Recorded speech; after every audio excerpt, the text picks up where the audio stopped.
온라인 특별 새벽 기도회를 여는 매일 기도. 오늘의 기도. 참된 긍정의 힘은 믿음에서 나옵니다. 예수께서 이르시되 할 수 있거든이 무슨 말이냐. 믿는 자에게는 능히 하지 못할 일이 없느니라 하시니. 마가복음 9장 23절.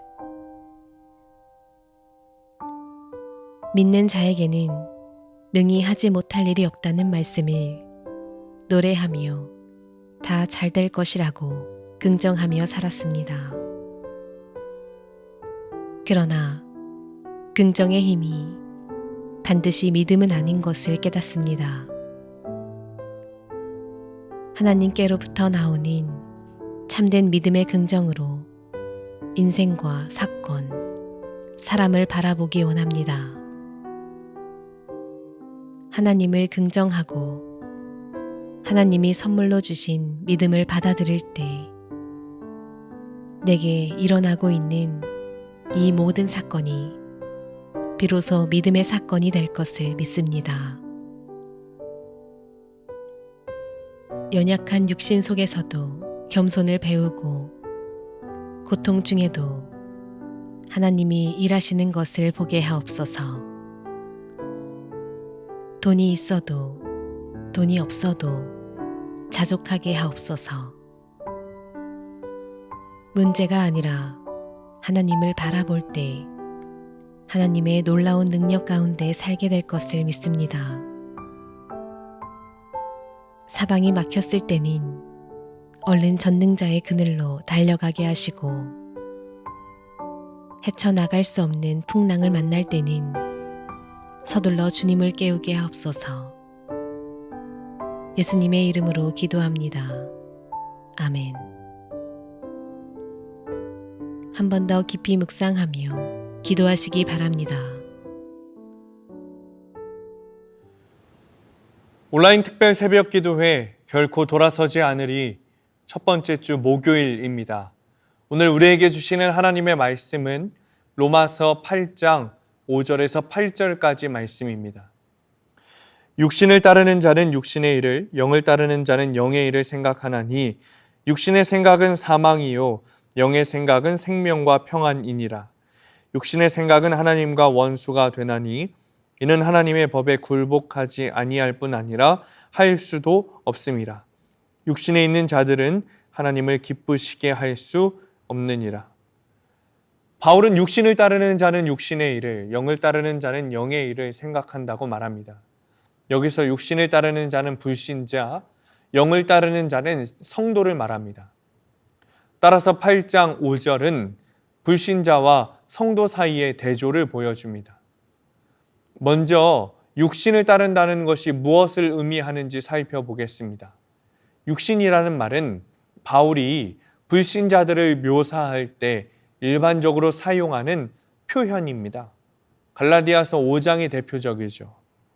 육체의 일은 분명하니 곧 음행과 더러운 것과 호색과 우상 숭배와 주술과 원수 맺는 것과 분쟁과 시기와 분냄과 당짓는 것과 분열함과 이단과 투기와 술 취함과 방탕함과 또 그와 같은 것들이라. 전에 너희에게 경계한 것 같이 경계하노니 이런 일을 하는 자들은 하나님의 나라를 유업으로 받지 못할 것이요. 갈라디아서 5장은 불신자의 삶에는 필연적으로 추악하고 더러운 일들이 동반된다고 말합니다. 불신자들의 마음에는 하나님이 없기 때문이죠.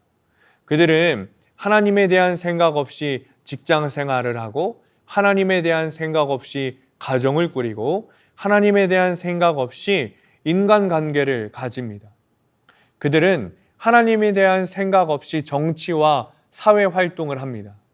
정도의 차이가 있을 뿐이지 불신자라면 누구나 육신을 따르는 자, 육신의 일을 하는 사람입니다. 따라서 넌 크리스찬들은 이미 죽은 존재예요. 영적으로 죽은 존재입니다. 하나님께 대해 죽은 존재입니다. 바울은 동일한 주제를 에베소서에서 여러 번 되풀이했습니다. 그는 허물로 죄와 죽었던 너희를 살리셨도다. 허물로 죽은 우리를 그리스도와 함께 살리셨고, 세상에서 가장 지혜롭고 가장 현명하고 가장 교양 있는 사람도 하나님 앞에서는 죽은 존재입니다. 그들은 영적으로 죽어 있기 때문에 자기가 죄인인 것을 알 수 없고 예수님을 믿어야만 구원에 이른다는 사실을 알 수 없습니다. 결론적으로 사람은 스스로의 힘으로 구원에 이를 수 없습니다.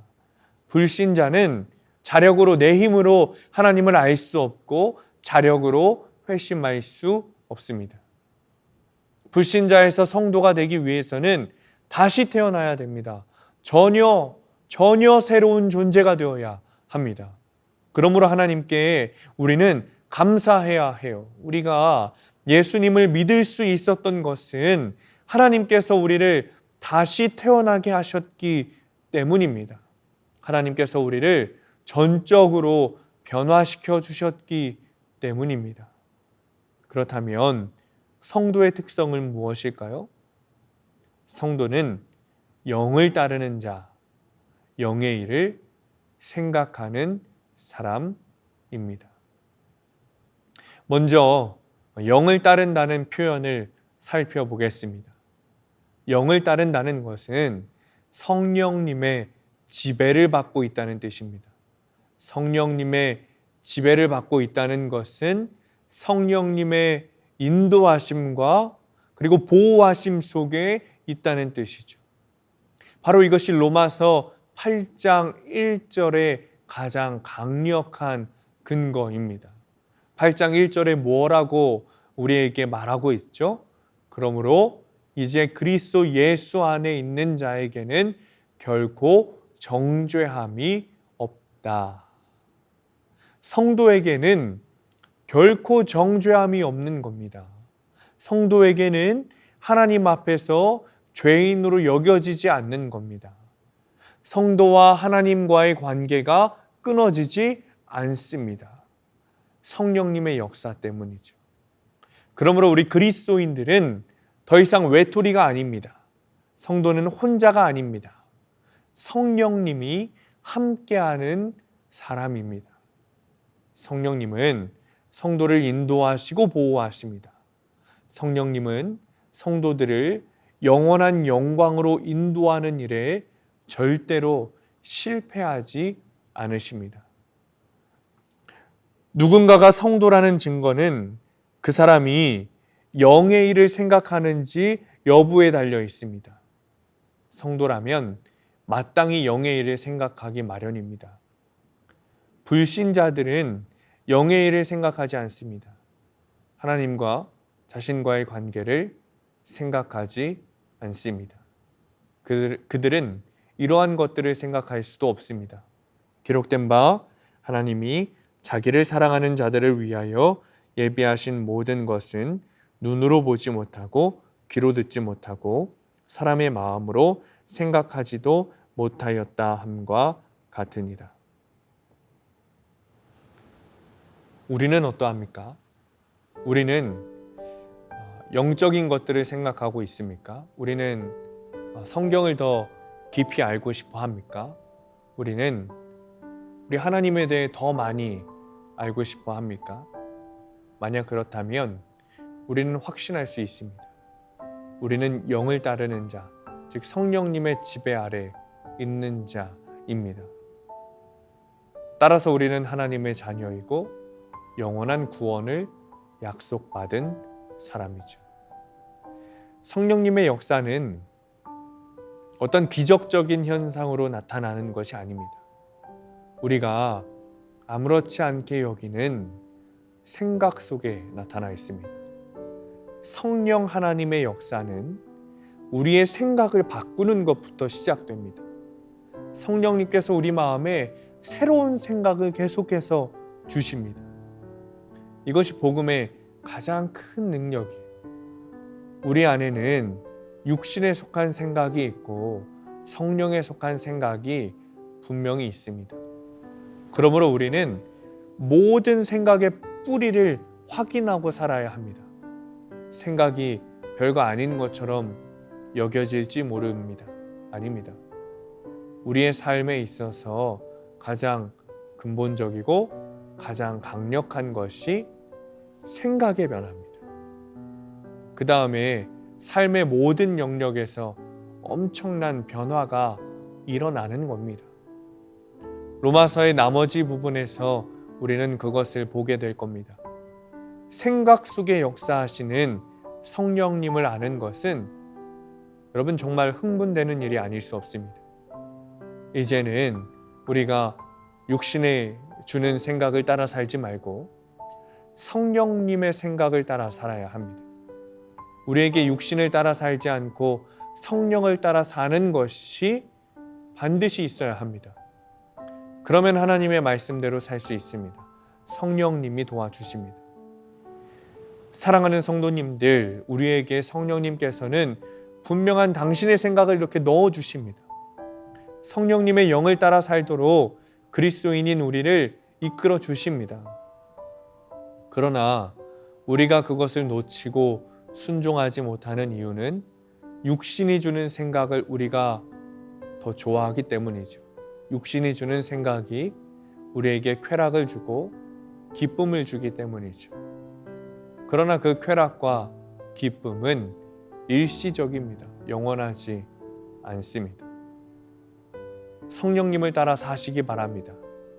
우리에게 때마다 분명하게 부어주시는 성령님의 말씀을 따라 살며 영적으로 부흥하게 되는 성도님들 되시기를 바랍니다.